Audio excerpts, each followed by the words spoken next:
அண்ணன் திருமாவளவன் அம்பேத்கர் அவர்களை அவர்கள் எல்லா விதத்திலும் விட்டுக் கொடுக்க தயாராக இருக்கிறார் என்பதை எனக்கு மனது வேதனையா இருக்கிறது. சொல்றாரு காங்கிரஸ் அரசியல் ரீதியாக அவர்கள் எதிர்த்தார்கள் என்று. நான் கேட்கிறேன், 52லயும் சரி 54லயும் சரி காங்கிரஸ் மரியாதைக்குரிய அம்பேத்கர் அவர்களை ஒரு வேட்பாளர் தான் பாக்கணுமா?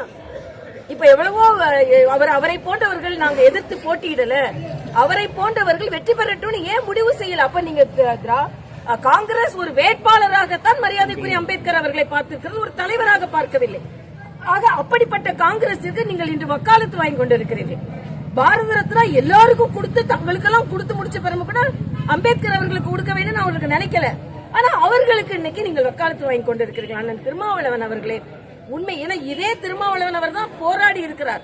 இந்த புத்தகத்துல மத்திய அரசின் புத்தகத்துல வெளியிட்டது காங்கிரஸ் ஆட்சி காலத்துல நேரு அவர்கள் அம்பேத்கர் அவர்களை அடிக்கிற மாதிரி ஒரு கார்ட்டூனை வெளியிட்டதை இதே திருமாவளவன் எதிர்த்திருக்கிறார். ஆனால் திருமாவளவன் ஓட்டு வங்கிக்காக இந்த அளவிற்கு எல்லாவற்றையும் விட்டுக் கொடுப்பார் என்று நமக்கு தெரியவில்லை. அதனால் இந்திய கூட்டணியில் உள்ளவர்கள் அத்தனை பேரும் சுயநலவாதிகள் என்பதை அவர்கள் நிரூபித்துக் கொண்டிருக்கிறார். செய்திகளை உடனுக்குடன் தெரிந்து கொள்ள உடனே சப்ஸ்கிரைப் பண்ணுங்க.